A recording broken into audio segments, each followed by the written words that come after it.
This channel does not promote any violent, harmful, or illegal activities. All content provided by this channel is meant for an educational purpose only.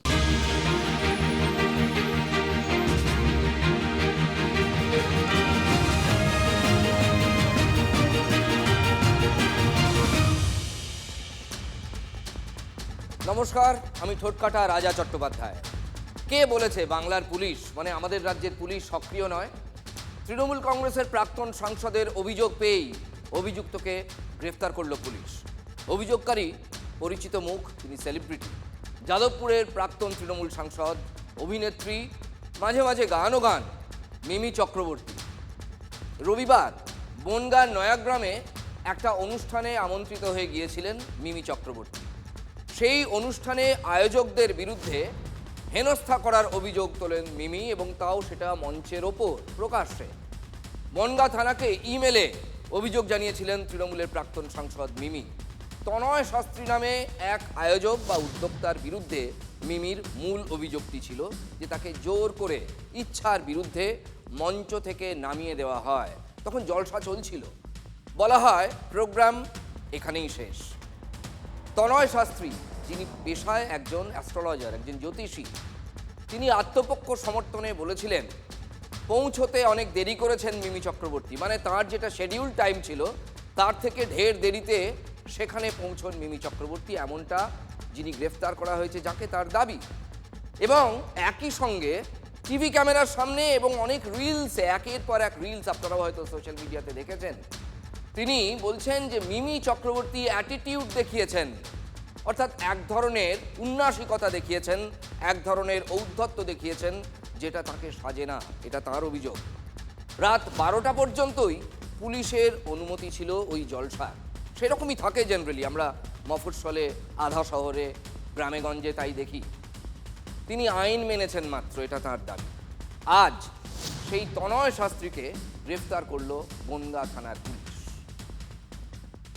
তনয় শাস্ত্রীকে যে গ্রেপ্তার করেছে এটা অভিযোগটা একদম মিথ্যে অভিযোগ। যেখানে মিমি চক্রবর্তীর আসার কথা ছিল রাত 10টায়, 10:30টায়, সেখানে এসছে উনি 12:15টায়।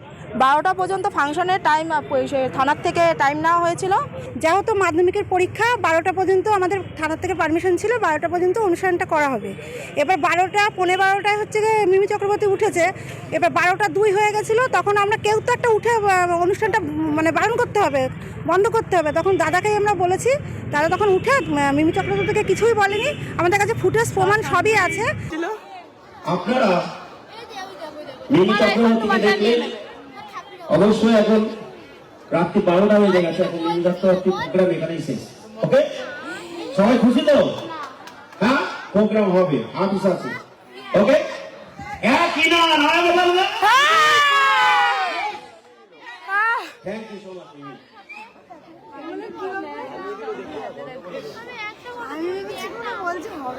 ওনাকে সম্মান দিয়ে ওনাকে স্টেজ থেকে নামানো হয়েছে।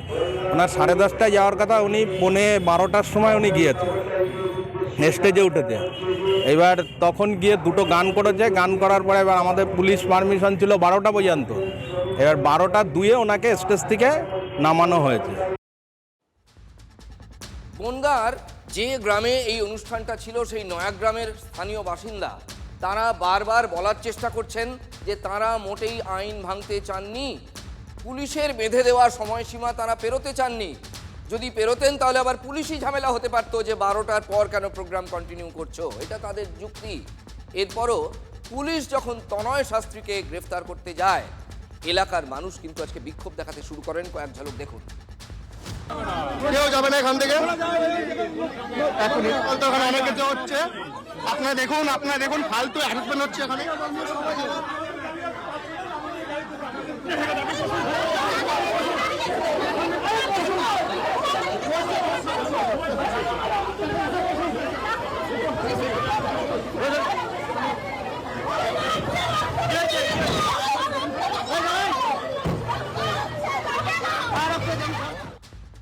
এবার কি ধারা দেওয়া হয়েছে আপনাদের একটু বিশদে জানাই। মিমির অভিযোগের ভিত্তিতে 4টি ধারায় মামলা করেছে পুলিশ তনয়ের বিরুদ্ধে। 1, ভারতীয় ন্যায় সংহিতার 126/2 ধারা। কি বলা আছে তাতে? বলপূর্বক বাধা দেওয়ার অভিযোগ। ভারতীয় ন্যায় সংহিতার 131 নম্বর ধারা, ইচ্ছাকৃত আঘাতের অভিযোগ, অ্যাসল্ট যাকে বলা হয়। ভারতীয় ন্যায় সংহিতার 352 ধারা, ইচ্ছাকৃত মর্যাদাহানির অভিযোগ। এবং শেষের যে ধারাটা দেওয়া হয়েছে সেটা হচ্ছে ভারতীয় ন্যায় সংহিতার 79B ধারা, 79/B, কোনো মহিলার সম্মানহানি বা মর্যাদাহানির অভিযোগ। তবে সবকটাই কিন্তু জামিনযোগ্য ধারা, কোনোটাই জামিন অযোগ্য নয়। যদিও পুলিশের বিরুদ্ধে আইন ভাঙার বা নিয়ম ভাঙার অভিযোগ করেছেন তনয় শাস্ত্রীর আইনজীবী। সবই বেলেবেল সেকশনের কেস, সেই বিষয়ে উইদাউট নোটিশে পুলিশ ধরে নিয়ে এসছে। আজকে কোনো নোটিশও দেয়নি, সার্ভ করেনি, যেটা আইনে আছে 35-এ, সেটা না করেই ওকে নিয়ে এসছে। আমরা বড়বাবুর সঙ্গে কথা বললাম যে কেন, কী কারণে নিয়ে আসলেন। বড়বাবু বললো যে অন্যরকম বিষয় আছে আরও। ঠিক আছে, এখনই ডিসক্লোজ করছি। মিমি হোক বা মামা হোক, পশ্চিমবঙ্গের পুলিশের তৎপরতা এমনিতে দেখা যায় না। আর তৎপরতা বা অতি সক্রিয়তা যেখানে থাকবেন, সেখানে there is something wrong reason এর মধ্যে আছে। আমি যদি ভুল করতাম আমি ক্ষমা চেয়ে নিতাম, কিন্তু ভুলটাকে ভুল না বলে, অপমানটাকে অপমান না বলে, সেটার উপরে বারবার অন্য রকম ভিডিও, এরকম আমি ভয় পাই না। আমি যেটাকে ভয় পাই সেটা হলো আমার কর্ম, আর এই ক্ষেত্রে আমার কর্ম এতটাই স্বচ্ছ যে আমি মাথা উঠিয়ে আই উইল বের। দেখুন, পুলিশ ঠিক করেছে না ভুল করেছে সেটা আদালতে বিচার্য, আদালত বিচার করবে। আমি আপনি কিছু মন্তব্য করতে পারি, কিন্তু সেটা বিচার নয়, বিচার আদালত করবে। আদালতের উপর ছেড়ে দেওয়াই ভালো। কিন্তু জনতার আদালতের প্রশ্ন অন্য। আচ্ছা, পুলিশ কি সর্বক্ষেত্রে একই রকম সক্রিয়তা দেখায়? ঘটনার গুরুত্ব বোঝে? তৃণমূলের প্রাক্তন সাংসদের জন্য পুলিশ, এবং সেলিব্রিটি তার উপরে আবার মহিলা, তার জন্য পুলিশ যতটা সক্রিয় এই ক্ষেত্রে, ততটা কি সব ক্ষেত্রে হয়? আপনাদের সোজা নিয়ে যাব ওই মোমোর গুদামে, যেটা নিয়ে এখন চূড়ান্ত বিতর্ক চলছে। আনন্দপুরের অগ্নিকাণ্ডে এখনো পর্যন্ত একজনকে গ্রেফতার করেছে পুলিশ। ডেকোরেটর সংস্থার গুদামের মালিক, মানে ডেকোরেটর গুদামের মালিক গঙ্গাধর দাস। পাশেই ছিল মোমো তৈরির গুদাম, মানে মোমোর আসবাব জিনিসপত্র সেখানে রাখা হতো। সেই গুদামেও পরিচিত মোমো সংস্থার 3 কর্মীর পুড়ে মৃত্যু হয়েছে। তাহলে মোমো সংস্থার কাউকে বা মোমো সংস্থার কোনো প্রতিনিধিকে এখনো পর্যন্ত পুলিশ টাচ করছে না কেন? মোমোয় কি পুলিশ কোনো ডিসকাউন্ট দিচ্ছে, কোনো ছাড় দিচ্ছে? প্রশ্ন তুলেছেন শুভেন্দু অধিকারীরা। মোমোর গুদামে মৃত কর্মীর পরিজন কি বলছেন একবার শোনাই আমরা। ওই যে 26 তারিখ ভোর 3টা নাগাদ আমাকে ফোন করলো। ফার্স্ট ফোন করলো, ফার্স্টেই বললো দাদা আমি আজকে মরছি। আমি বলছি কেন রে ভাই? দাদা মরছি, আমাদের কোম্পানিতে আগুন লেগেছে, আমি খুব কষ্ট করে মরছি ভাই, আমার ছোট একটা বাচ্চা আছে, বউ আছে, ওইগুলোকে তুই দেখবি দাদা। যদি ওই গোডাউন এতে এমার্জেন্সি যদি এজ থাকতো তাহলে ভাই বেরিয়ে যেত। যখন ফার্স্ট আগুন লাগলো তখন থেকে যদি ফায়ার সিস্টেম থাকতো তাহলে মনে হয় ভাই মরত। কি মর্মান্তিক!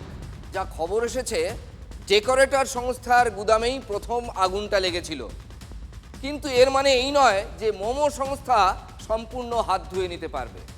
বেশ কিছু অনিয়মের খোঁজ পেয়েছেন আমাদের রিপোর্টাররা, আপনাদের দেখাবো এবং বলবো সেগুলো একে একে।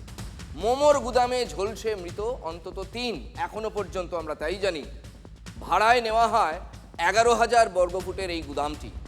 গঙ্গাধর দাসের চুক্তি হয়েছিল মোমো সংস্থার সঙ্গে। রাখার কথা ছিল শুধুমাত্র আটা ময়দা, কিন্তু মজুদ ছিল পাম অয়েলের মতো দাহ্য বস্তু, দাহ্য পদার্থ। পাম অয়েল ছাড়াও অন্য ভোজ্য তেলও সেখানে মজুদ ছিল।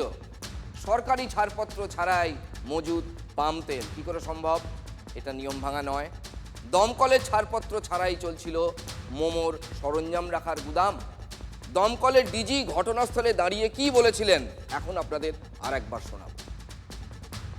ফায়ার ক্লিয়ারেন্স তো নেই এটা বলতে পারি, বাকি ইনভেস্টিগেশনের পার্ট আছে।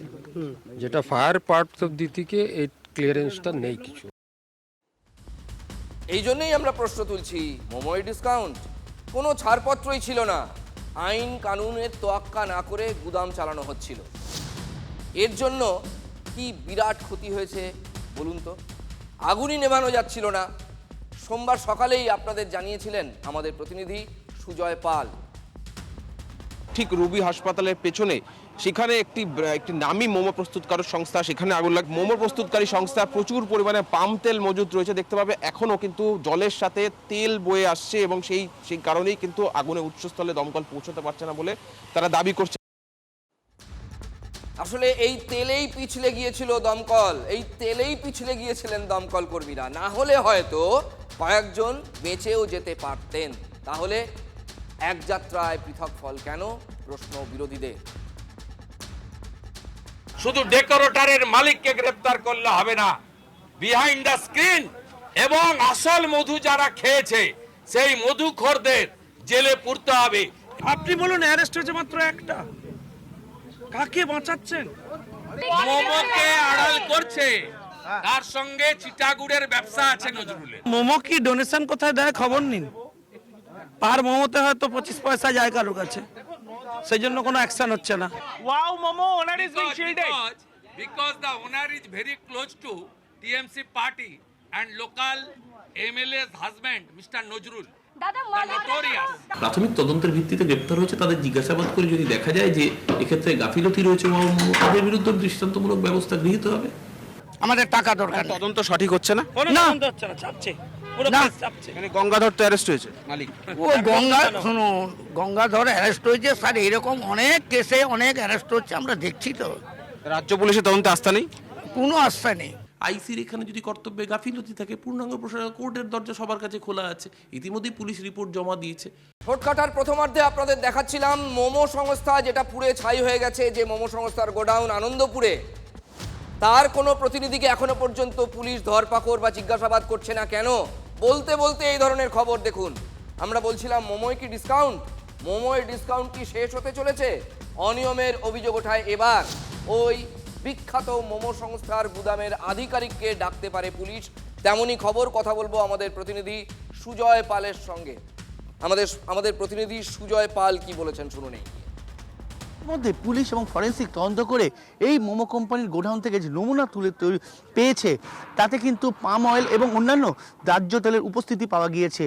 ইতিমধ্যে বিষয়টি আদালতে জানানো হয়েছে। শুধুমাত্র ডেকোরেটর মালিক গঙ্গাধর দাসই নয়, পুলিশের নজর রয়েছে মোমো গোডাউনের যিনি দায়িত্বপ্রাপ্ত ব্যক্তি ছিলেন তার উপরে, অর্থাৎ মোমো যে সংস্থাকে ভাড়া দিয়েছিলেন এই গঙ্গাধর, সেই সংস্থার কোন ব্যক্তি এই গোডাউনের দায়িত্বে ছিলেন তারও খোঁজ করছে পুলিশ। তার কারণ এই গোডাউনের ভেতরে প্রচুর পরিমাণে পাম তেল মজুত করা ছিল, যেটা অতি দাহ্য পদার্থ এবং যেটা থাকায় দমকলকে জল দিয়ে আগুন নেভাতে যথেষ্ট বেগ পেতে হয়েছে। বারবার তারা আগুন নেভানোর চেষ্টা করছে, কিন্তু তেল মজুদ থাকায় আবার সেই অংশে আগুন ধরে যাচ্ছে, ফলে আগুন নেভানোর সময়টা অনেক দীর্ঘ হয়ে গিয়েছিল অতিরিক্ত তেল থাকায়।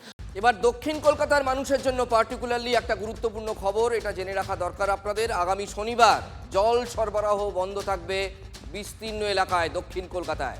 গার্ডেন রিচ জল পরিশোধন প্রকল্পের জল সরবরাহকারী পাইপগুলির মেরামতি করা হবে এবং সংরক্ষণ রক্ষণাবেক্ষণ করা হবে। এই কাজের জন্য দীর্ঘ সময় জল দেওয়ার যে পরিষেবা সেটা বন্ধ থাকবে। এর প্রভাব পড়বে দক্ষিণ কলকাতার একটা বড় অংশে। 8 থেকে 14 নম্বর বড়োর সব কটা ওয়ার্ডে সময়টা জেনে নিন, সকাল 9:30টার পর থেকে জল সরবরাহ বন্ধ থাকবে। 31 তারিখে হাফ বেলার জন্য, অর্থাৎ দুপুরের পর থেকে নিয়ে রাত পর্যন্ত গার্ডেন রিচে আমাদের কয়েকটা ভ্যালভ চেঞ্জ করার আছে।